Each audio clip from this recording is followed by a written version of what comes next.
بسم اللہ الرحمن الرحیم. In the name of Allah, the Beneficent, the Merciful.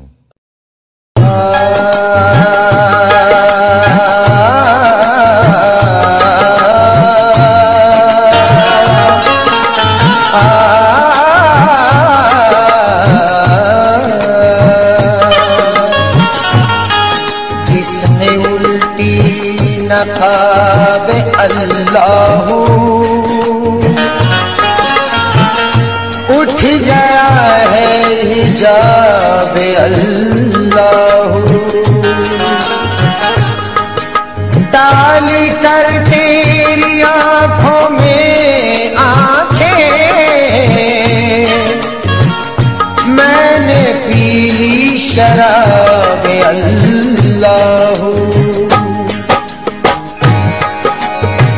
مست میں گدا ہے مستیوں کی شام ہے مست میں گدا ہے مستیوں کی شام ہے یار کا سرور ہے یہ عشق کا مقام ہے یار کا سرور ہے یہ عشق کا مقام ہے بے ہوشی کی بے ہوشی ہے بے خودی کا نام ہے بے ہوشی کی بے ہوشی ہے بے خودی کا نام ہے میں کشو سنبھل کے پیو میں کشو سنبھل کے پیو ظرف کا یہ کام ہے اللہ کا جام ہے یہ اللہ کا جام ہے اللہ کا جام ہے یہ اللہ کا جام ہے اللہ کا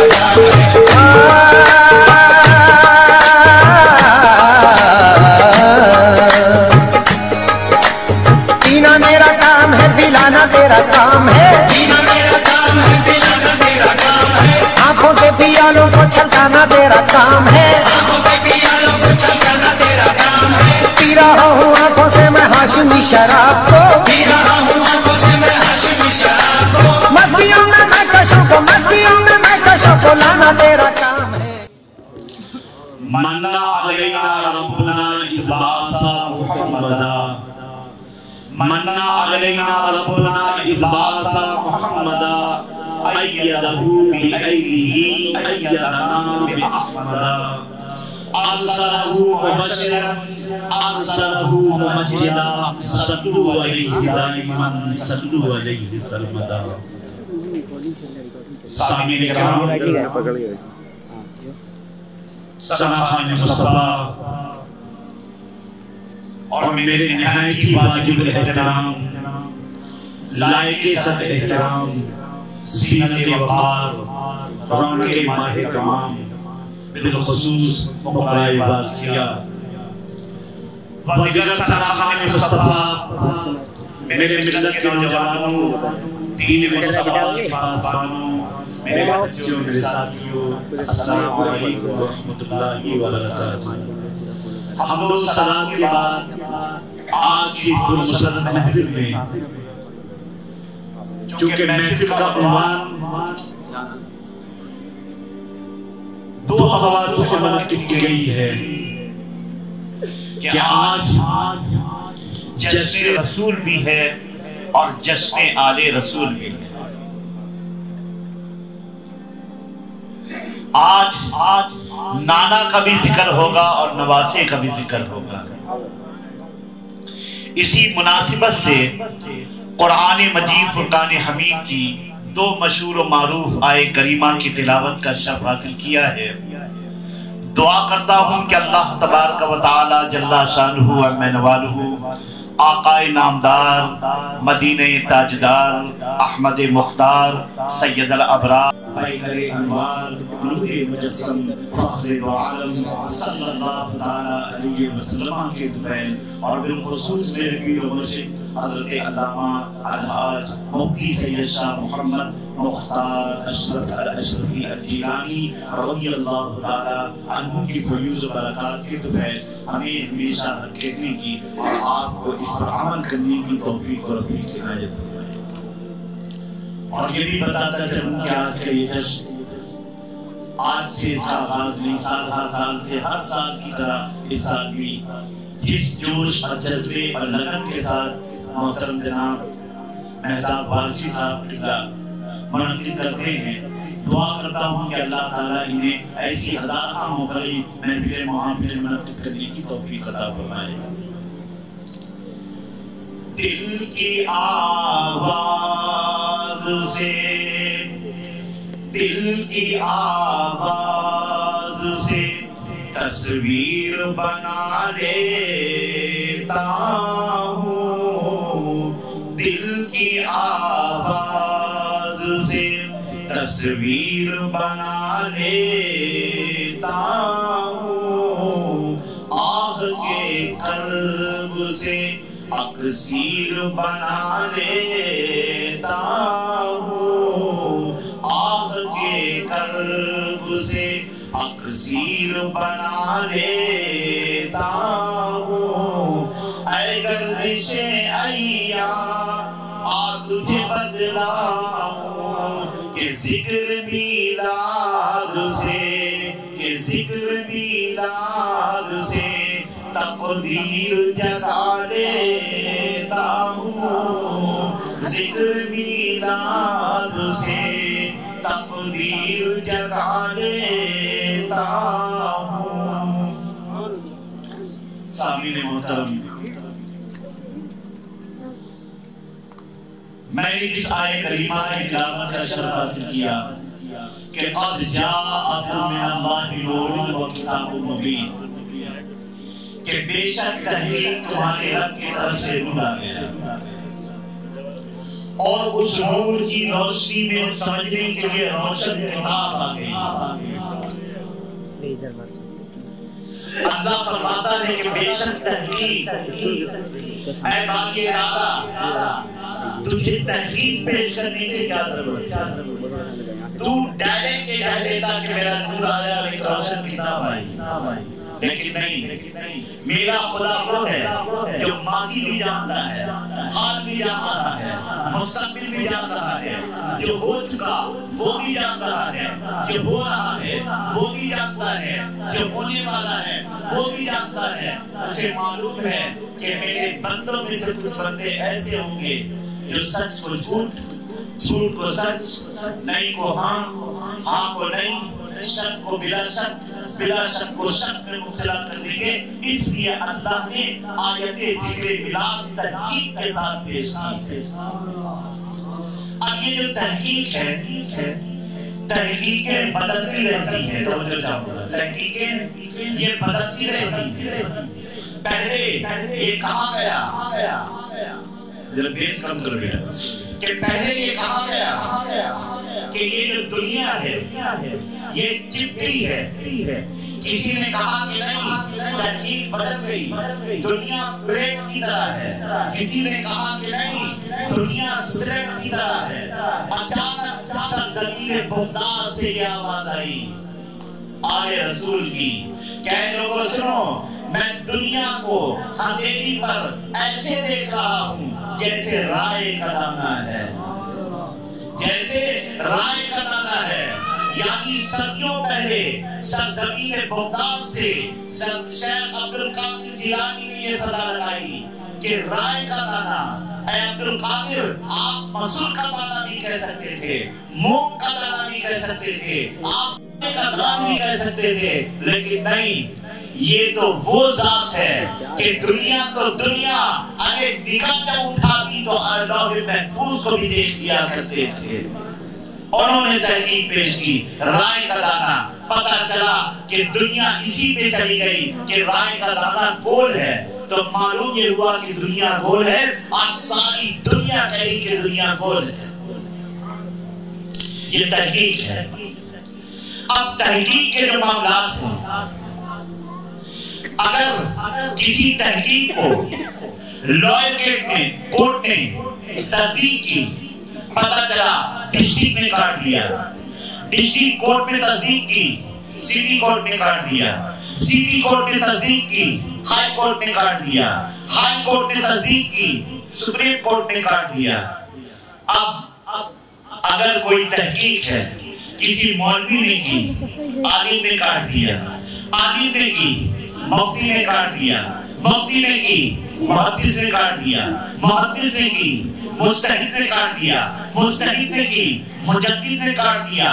ارے باغ شہر باغ علم نے کی، پتہ چلا شہر علم نے کاٹ دیا، معلوم یہ ہوا کہ تحقیقیں بدلتی رہتی ہیں، اگر نیچے سے تحقیق چل رہی ہے تو کہیں پر بدل جائے گی، لیکن یہ تحقیق کسی ذات کی نہیں، رب قدیر کی تحقیق ہے، یہ تحقیق رب قدیر کی تحقیق ہے، اس سے کوئی بڑا نہیں، جب اس سے کوئی بڑا نہیں تو اس کی بات بدل نہیں سکتی، نہ اس کی تحقیق بدل سکتی ہے۔ قد جاءکم من اللہ نور و کتاب مبین، کہ بے شک تحقیق تمہارے رب کی طرف سے نور آ گیا اور اس نور کو سمجھنے کے لیے روشن کتاب آ گئی۔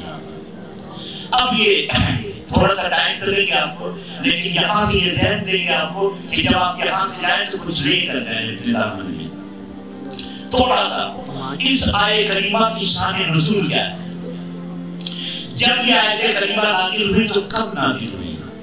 بڑے بڑے اجل علماء سے پوچھئے کہ یہ آیت کریمہ اس وقت نازل ہوئی۔ مختصر میں آپ کو بتاؤں کہ جب نبی کریم صلی اللہ علیہ وسلم عمر کے آخری حصے میں ہیں، صحابہ کی آخری جماعت ہے اور آپ کی زندگی کا آخری فوج ہے، میدان عرفات میں 1,24,000 صحابہ کرام کی مقدس جماعت ہے، نبی کریم کی عمر 60 سال سے زیادہ تجاوز کر گئی ہے، اور وہاں پر سید الملائکہ حضرت جبریل امین اتر رہے ہیں، اور اترنے کے بعد کہا قد جاءکم من اللہ نور و کتاب مبین۔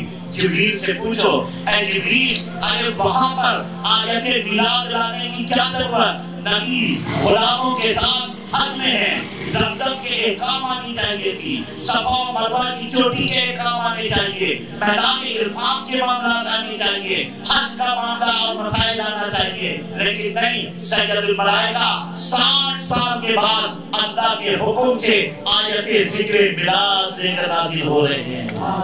اور آج لوگ مجھ سے یہ کہتے ہیں کہ نبی کے زمانے میں نہیں تھا، فلاں کے زمانے میں یہ میلاد نہیں تھی، صحابہ کے زمانے میں نہیں تھی۔ ارے میں یہ پوچھنا چاہتا ہوں کہ جب نبی کی ولادت کے 60 سال کے بعد سید الملائکہ حضرت جبریل آیت میلاد نازل کر سکتے ہیں تو غلام 60 سال کے بعد بھی اگر یاد کرے تو کیا ہے؟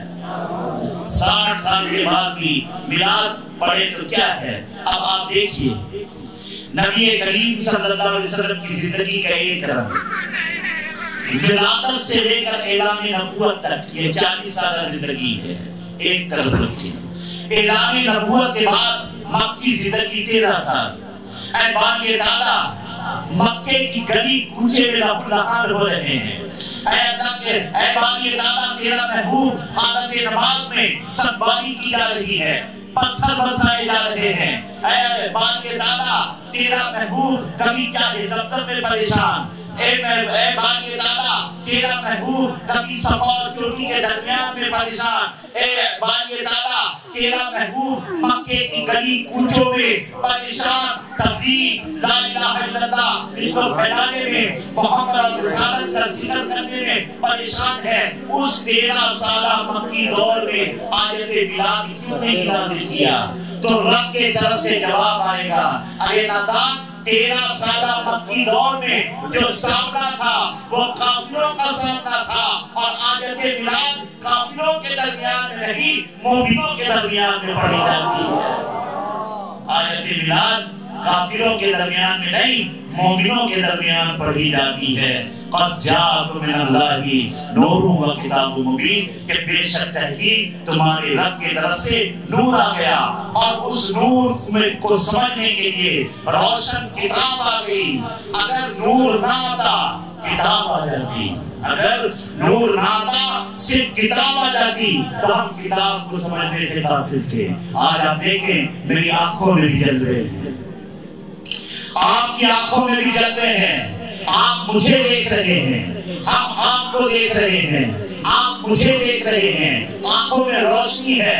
اچانک پنڈال کی روشنی اگر بند ہو جائے، ماند پڑ جائے، چلی جائے، لائٹ ٹرپ کر جائے، نہ آپ مجھے دیکھ سکیں گے نہ ہم آپ کو دیکھ سکیں گے، حالانکہ روشنی آنکھوں میں آپ کے بھی ہے اور میرے بھی ہے، لیکن یہ روشنی کسی روشنی کا محتاج ہے۔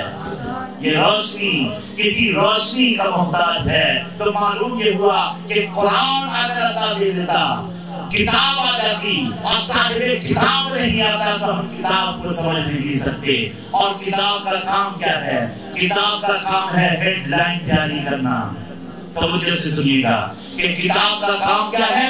صرف ہیڈ لائن جاری کرنا کہ نماز پڑھو، لیکن سنو اے لوگوں، نماز پڑھو یہ قرآن کے اندر ہے، لیکن کیسے پڑھو؟ مصطفیٰ سے سیکھو۔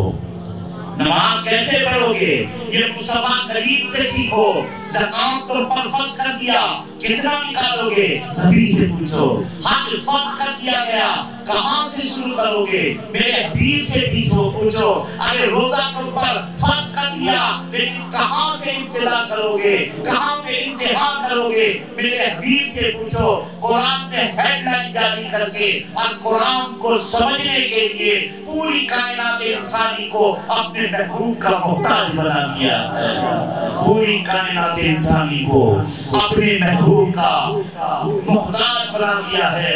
قد جاءکم من اللہ نور و کتاب مبین۔ آپ دیکھیں گے نبی کریم صلی اللہ علیہ وسلم معراج کی رات جب مکہ سے لامکہ پر پہنچے تو وہاں دیکھا ہر آسمان میں زبرجد اور یاقوت، یہ دو پتھر ہیں جنت کے، ایک زبرجد اور ایک یاقوت، یہ دو پتھروں سے ستون بنائے گئے ہیں اور ان ستونوں کو روشن کیا گیا ہے۔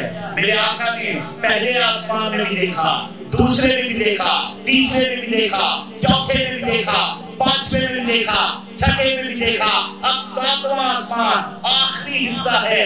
جبریل سے پوچھا، اے جبریل میں ساتواں آسمان کو روشن دیکھ رہا ہوں، ارے یہ ستون کب بنائے گئے؟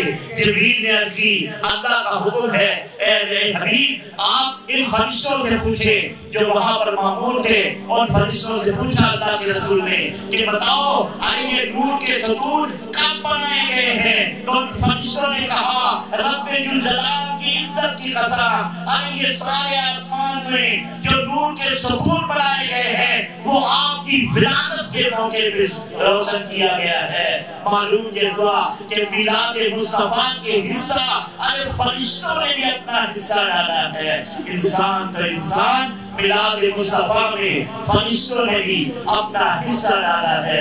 آپ دیکھیں کہ حضرت نبی کریم صلی اللہ علیہ وسلم کا نور منتقل ہوتا رہا۔ حضرت علی رضی اللہ تعالیٰ کہتے ہیں کہ دنیا میں حالات اور معاملات جیسے بھی رہے لیکن 7 مومن ہر وقت دنیا میں موجود رہے۔ 7 مومن، اب آپ اندازہ کیجئے انسان کے اندر نور مصطفیٰ منتقل ہوتا رہا اور ہوتے ہوتے وہ مقام آیا المختصر یہ کہ حضرت صفیہ سے پوچھو۔ حضرت صفیہ کون ہے؟ عبداللہ کی بہن ہے، سوتیلی بہن ہے، حضرت عبدالمطلب کی بیٹی ہے، نبی کریم صلی اللہ علیہ وسلم کی سگی پھوپھی ہے۔ حضرت صفیہ بنت عبدالمطلب رضی اللہ تعالیٰ عنہ فرماتی ہیں کہ وقت ولادت میں نے 6 عجائبات دیکھے ہیں۔ نبی کریم کی ولادت کے بعد ہم نے 6 عجائبات دیکھے ہیں۔ پوچھا ہے صفیہ تو نے کیا دیکھا؟ کہا جب نبی کریم کی ولادت ہوئی تو میں نے پہلے عجائبات جو دیکھا وہ نومولود بچے کو حالت سجدہ کرتے ہوئے میں نے دیکھا، پہلی عجائب۔ اس کے بعد آپ نے فرمایا کہ میں نے دوسری عجائب دیکھی کہ وہ شیر خان بچہ جب سجدے سے فارغ ہوا اپنے دست مبارک کی انگلی آسمان کی طرف اٹھائی اور لب کشا ہوئے اور جو الفاظ نکلے ہیں صفیہ فرماتی ہے وہ الفاظ کیا تھے؟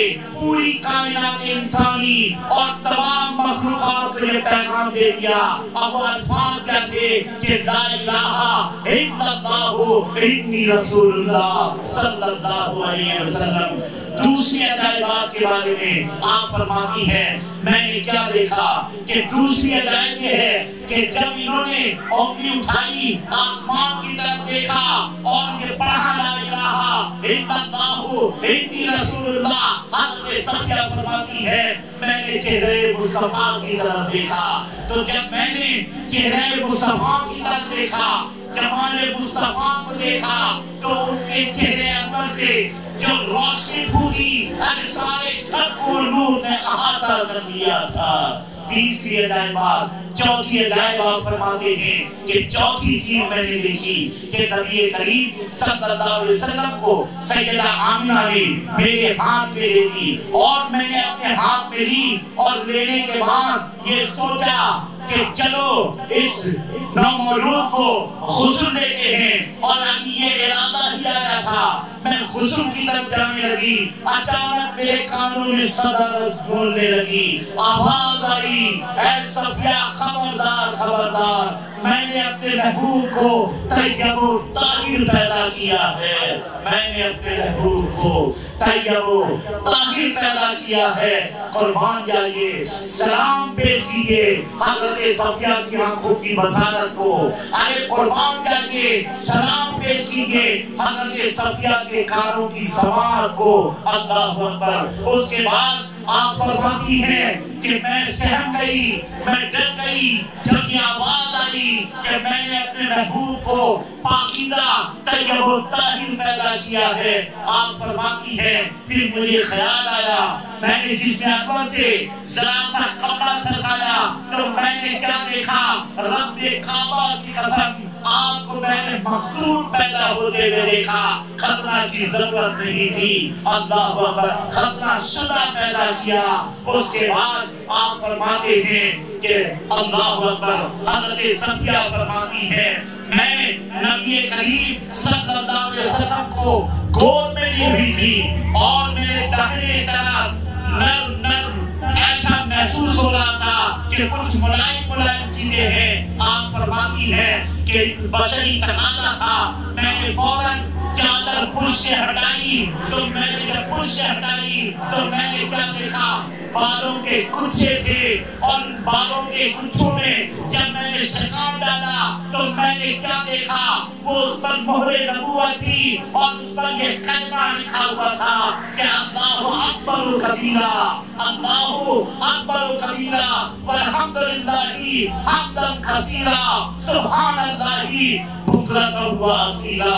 اندازہ کیجئے حضرت صفیہ رضی اللہ تعالی عنہا فرماتی ہیں اس شیرخواری کے عالم میں اگر میرا نبی اگر اعلان نبوت کر دیتا تو میں پہلے خاتون تھی جو آپ پر ایمان لے آتی، لیکن میں انتظار کرتی رہی۔ جب اس شاہکار نے فارا کی چوٹی پر پکارا ہے کہ قولوا لا الہ الا اللہ، صفیہ فرماتی ہے میں دوڑے دوڑے کشا کشا آئی اور پکار اٹھی، اشہد ان لا الہ الا اللہ وحدہ لا شریک لہ واشہد ان محمد عبدہ ورسولہ۔ معلوم یہ ہوا کہ آج کی رات یہ بولنے والے بولتے رہیں گے، اعتراض کرنے والے اعتراض کرتے رہیں گے۔ یہ اعتراض آج کا نہیں ہے، میرے آقا جان رحمت صلی اللہ علیہ وسلم کے زمانے میں اللہ کے رسول نے ارے ڈوبا ہوا سورج کو پلٹا دیا، پھر بھی وہ ایمان نہ لائے۔ چاند ٹکڑے ہو گیا، پھر بھی ایمان نہ لائے۔ ارے ایک بشر مقام سے لامقام پر پہنچ گیا، پھر بھی وہ ایمان نہ لائے۔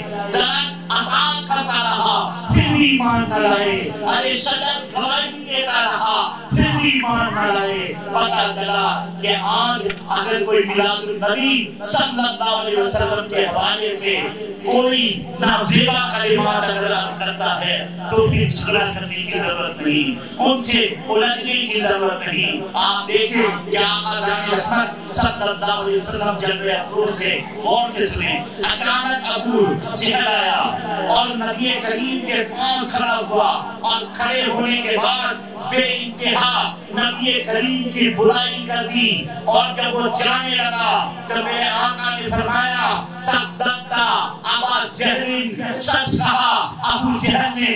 صحابہ خاموش ہو گئے۔ تھوڑی دیر کے بعد ابو بکر آئے اور وہ جب نبی کریم کے روبرو کھڑا ہوئے تو کھڑے ہونے کے بعد انہوں نے بے انتہا تعریف کر دی۔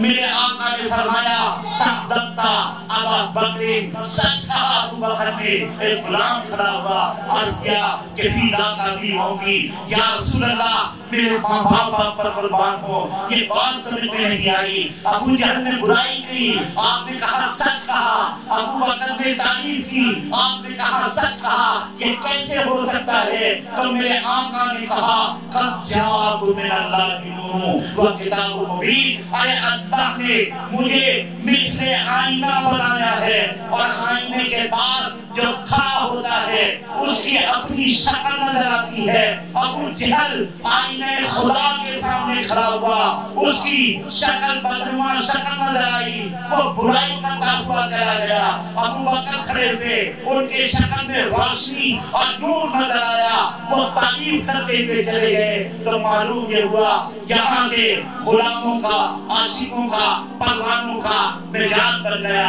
اگر کوئی نبی کی تعریف کرتا ہوا آتا ہے تو سمجھ جائیے ابو بکر کی جماعت سے ہے، اگر کوئی برائی کرتا ہوا نظر آتا ہے تو سمجھ جائیے ابو جہل کی جماعت سے ہے۔ لڑنے کی ضرورت کیا ہے؟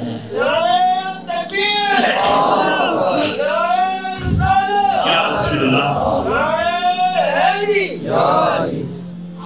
دوسری آیت جو تلاوت کی ہے ذالک الذی یبشر اللہ عبادہ، یہ وہ لوگ ہیں کہ اللہ انہیں براہ راست خوشخبری دیتا ہے۔ کون لوگ ہیں؟ یا ابو جہل نہیں، ابو لہب نہیں، عتبہ نہیں، شیبہ نہیں، کفار مکہ نہیں، دین کے بندان نہیں، دین کے دہندہ دہر نہیں، بلکہ نبی کے وفادار ہیں۔ کون ہیں؟ الذین آمنوا وعملوا الصالحات، یہ وہ لوگ ہیں جو ایمان لائے اور ایمان لانے پر عمل صالح کرتے ہیں۔ اللہ نے انہیں خوشخبری دی ہے، اور خوشخبری دینے کے بعد ایک کام بھی دے دیا، کیا کہ قل لا اسألکم علیہ اجرا الا المودۃ فی القربى، اے حبیب آپ مجھ سے کہہ دیجئے ہم اجر رسالت پر، تبلیغ رسالت پر تم سے کوئی معاوضہ نہیں چاہتے، کوئی اجرت طلب نہیں کرتے، کوئی کچھ نہیں، صرف الا المودۃ فی القربى۔ اللہ چاہتا ہے کہ تم میری قرابت سے محبت کرو، تم اہل بیت سے محبت کرو، تم آل رسول سے محبت کرو۔ یہ قرآن نے کہا ہے تم آل رسول سے محبت کرو، یہ کسی عام آدمی نے نہیں، یہ قرآن ہے کہ قل لا اسألکم علیہ اجرا الا المودۃ فی القربى۔ اور پھر سنو، ہم نے جسے کہا ہے کہ تم اس سے محبت کرو اس کی شان بھی ہم نے بیان کر دی ہے، کیا کہ انما یرید اللہ لیذھب عنکم الرجس اہل البیت ویطہرکم تطہیرا۔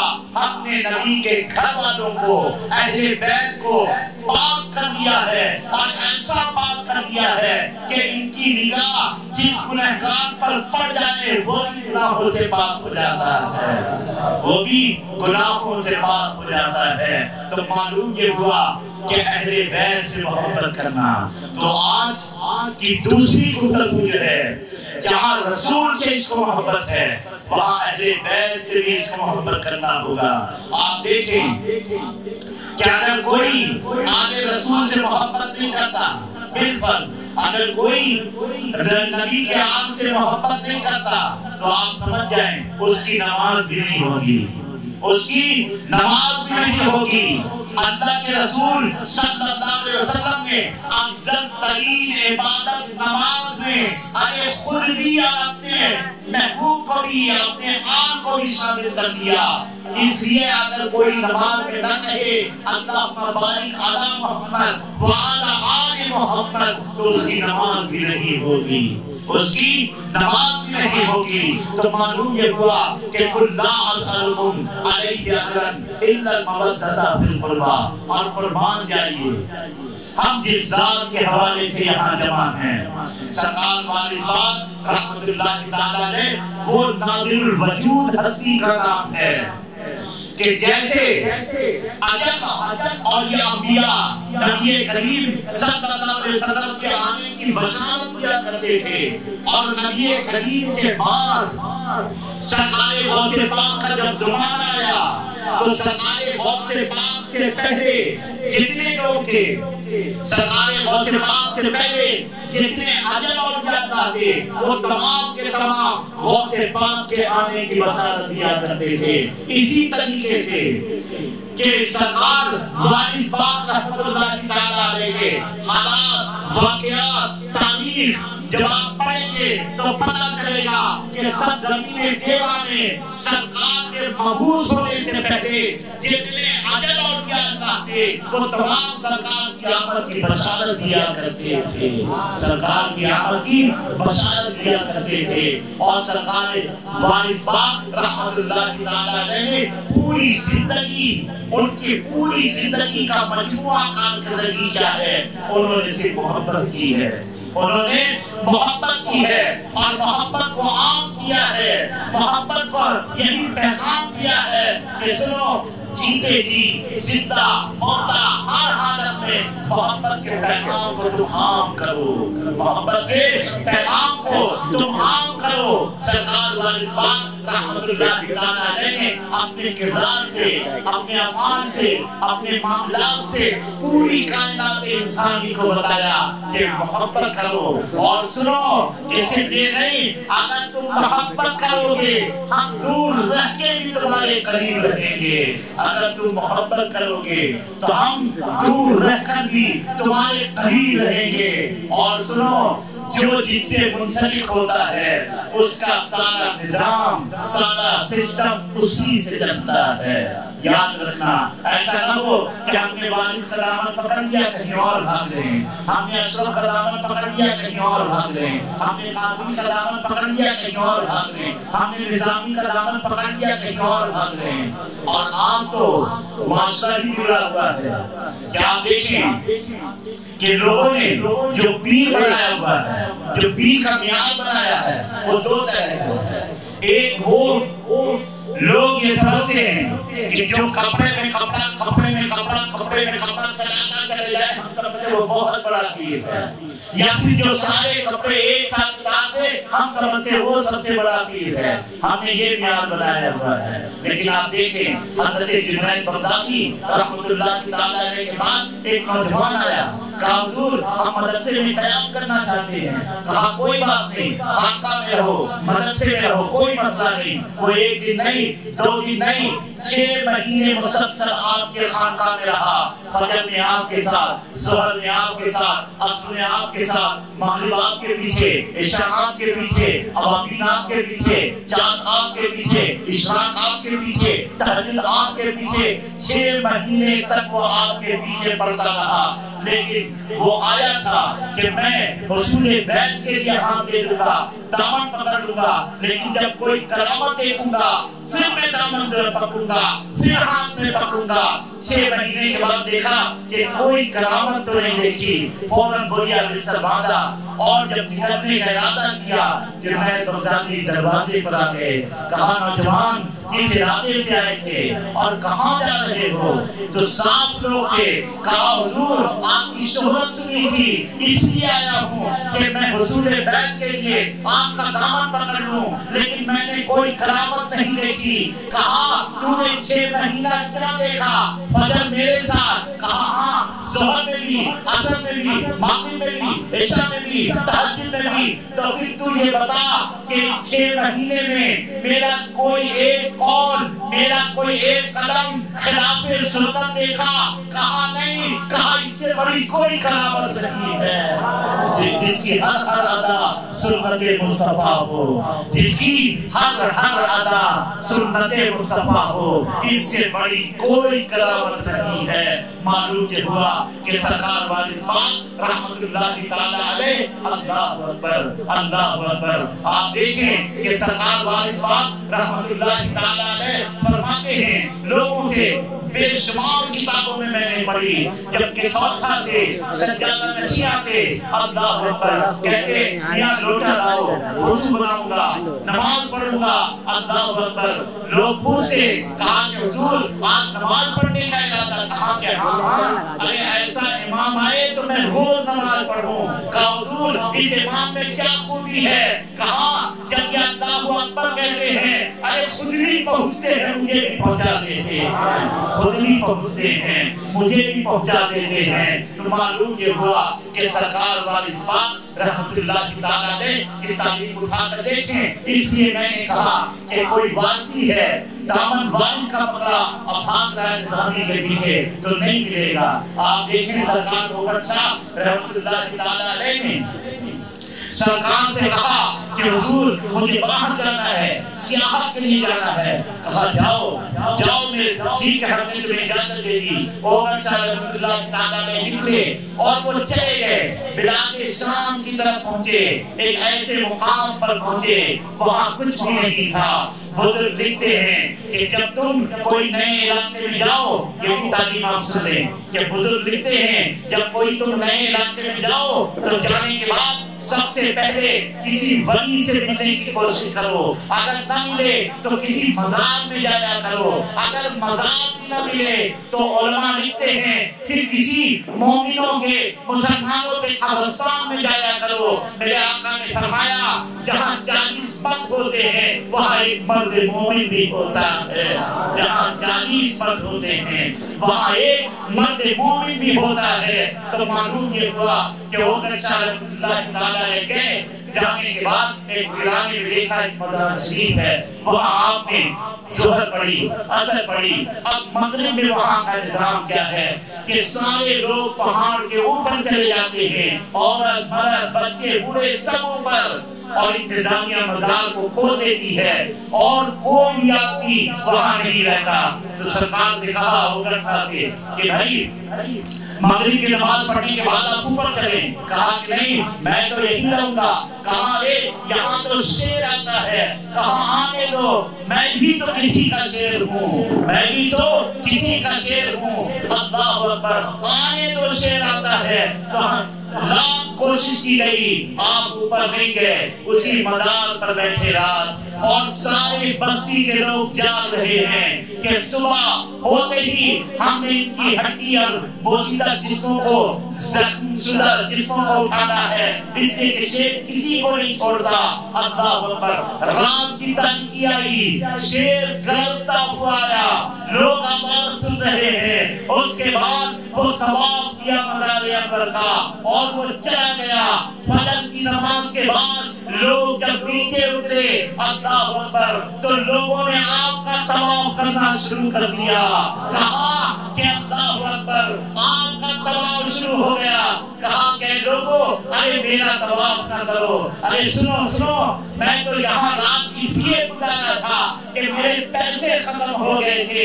میں نے صاحب مزار سے کہا کہ بھائی کچھ خرچہ پانی آپ دے دے تاکہ میں آگے سفر شروع کروں. اس لیے میں نے یہاں قیام کیا. جب صبح ہو گئی اور دن اپنے شباب میں پہنچا تو ڈاکیا پہنچا. کہا وہ کس کا نام ہے؟ کہا ہمارا نام ہے. کہا اس پرچے پر سائن کیجئے. سائن کیا. اس زمانے میں 100 درہم آپ نے وصول کیے، 100 روپے وصول کیے. اس کے بعد آپ نے سوچا کہ میں کیا کروں، کہاں جاؤں، آگے سفر بڑھاؤں. کہا کہ نہیں چھوڑو، اب میں دیوا میں چلتا ہوں. سرکار دیوا باغ پہنچے اور وہ شاہ رحمت اللہ تعالیٰ علیہ دیوا شریف پہنچے. پہنچنے کے بعد سرکار بیٹھے ہوئے ہیں. عمر شاہ کا سامنا ہوا. کہا عمر جاؤ ذرا آرام کر لو. کہا حضور آرام کی ضرورت نہیں. کہا تھکے ہوئے ہو. کہا حضور جیسی نگاہ، ارے ایک تھکاوٹ تھکے ہوئے انسان کی نگاہ جب آپ کے چہرے جوان پر پڑتا ہے تو ساری تھکان دور ہو جاتی ہے. تو میری بھی تھکان دور ہو گئی ہے. کہا کہ اچھا بیٹھو.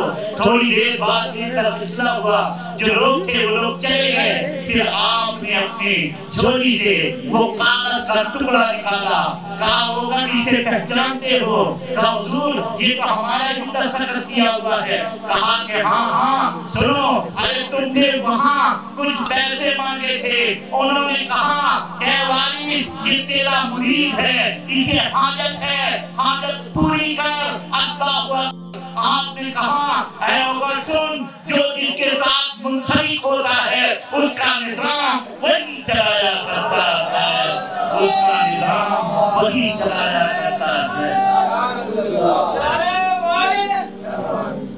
اس کا نظام وہی چلایا کرتا ہے. الا ان اولیاء اللہ لا خوف علیہم ولا هم يحزنون. واخر دعوانا ان الحمد للہ رب العالمین.